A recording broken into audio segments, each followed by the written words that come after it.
Você está acompanhando Entre Nós, percebeu que hoje a receita é fantástica, né? Filé au poivre e...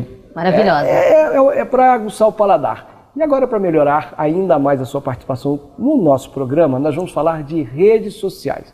A rede social é o melhor lugar, é o melhor ponto de encontro digital para você conversar com estranhos, se relacionar com pessoas do seu convívio, estreitar laços familiares. Agora, eu aproveito a presença do Deda Benetti, nosso visitante. Coincidentemente, quando as receitas são muito robustas, cheias de carne, o Deda aparece. Mas não é só por isso, né, Deda, que você está aqui hoje.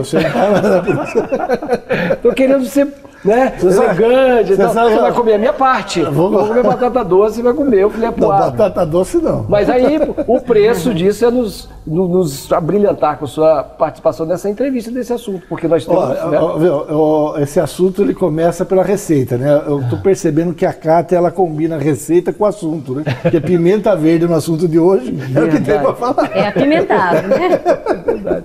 Rede social para você Rede social é a vitrine, né? É aquele assunto de vizinho, né? Que a gente bota lá e aí aquilo que estava na janela vai para todo lugar e aí o julgamento, né? Às vezes eu fico constrangido pelas pessoas que elas colocam, né?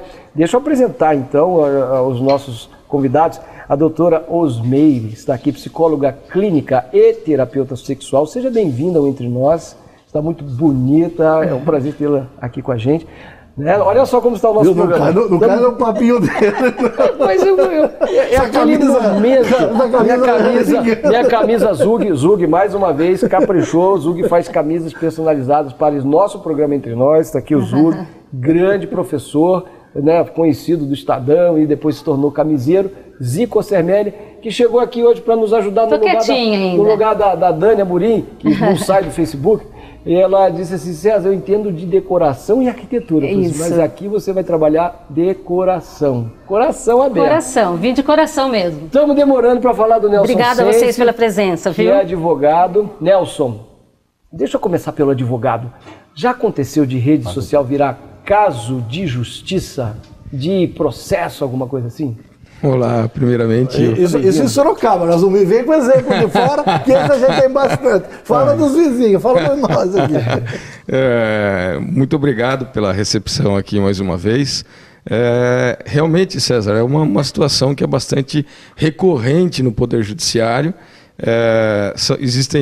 O direito ele existe para regular a vida em sociedade.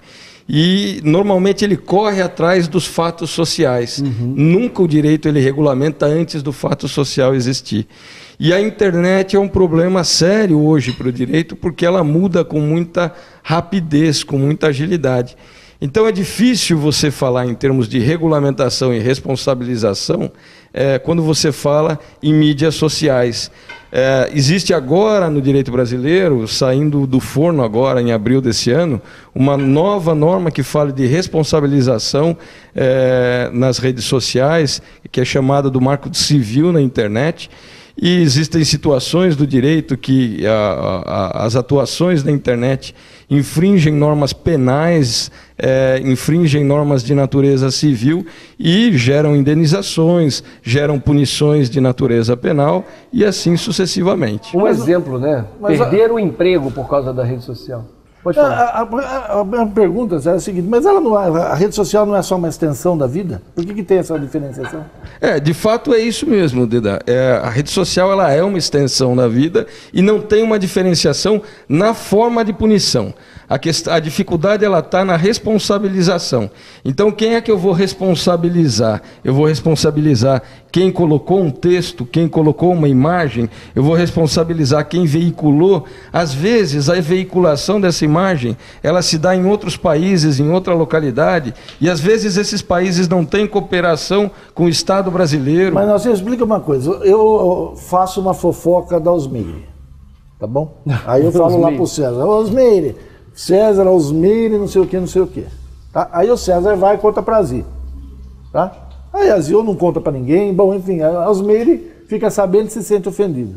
Quer dizer, o direito nessa vida real, ele me dá uma responsabilidade porque eu fofoquei, uma pro César porque levou pra Zi, Dazi que levou para ela, enfim, isso está claro. Claríssimo. Mas não tem prova, né? A mesma Mas o que coisa. muda isso na rede social? Porque só expande, né? Não, na verdade... Está escrito e publicado, né? Exatamente. A verdade é que isso não muda.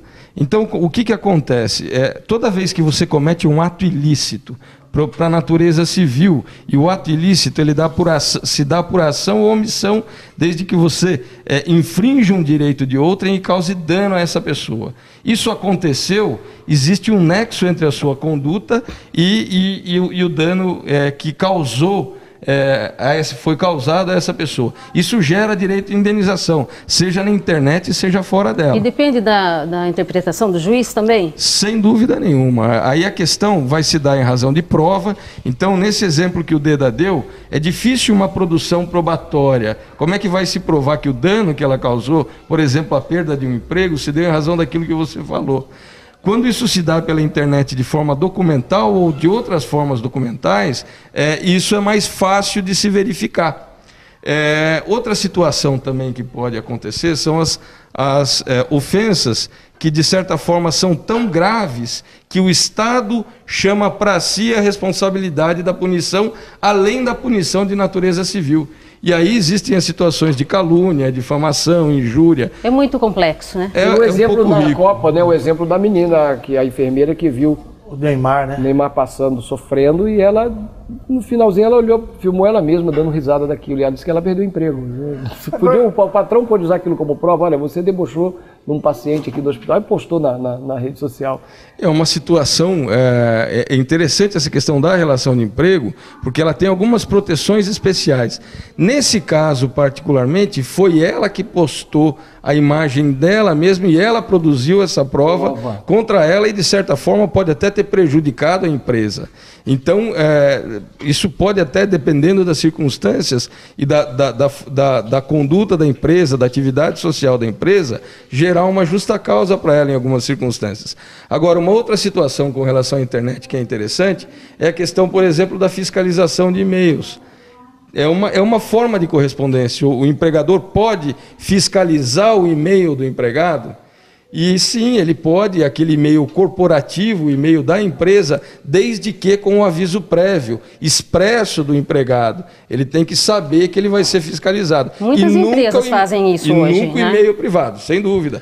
Porque, pense o seguinte, algumas vezes o empregado ele pode enviar um e-mail em nome da empresa e prejudicar a empresa. Sim. Concordando com a venda de um produto num valor menor, num valor maior, e está lá o timbre da empresa. Então, a empresa é justificável essa situação. É diferente do e-mail privado.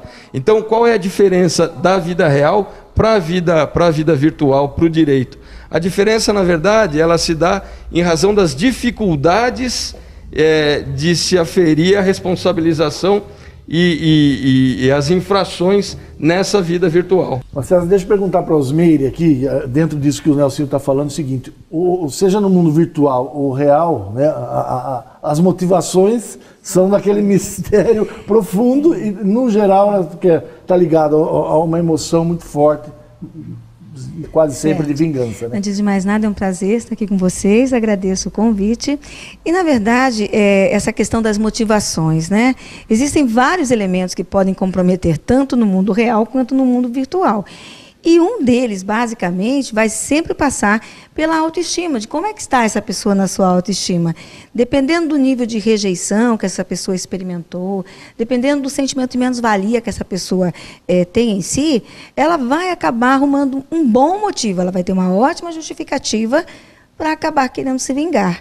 E aí, o detalhe é só entender o quanto ela vai arcar com as consequências. Agora, essa vingança, quando eu expresso, como você falou, né, ela é uma busca de uma satisfação pessoal, é isso? Quer dizer, eu tenho uma dor muito grande, eu me vingo com uma expectativa de ter uma alegria? Na verdade, é uma falsa ideia, né? Que um desprazer muito forte que eu tenho a percepção, eu tenho que buscar compensação num prazer.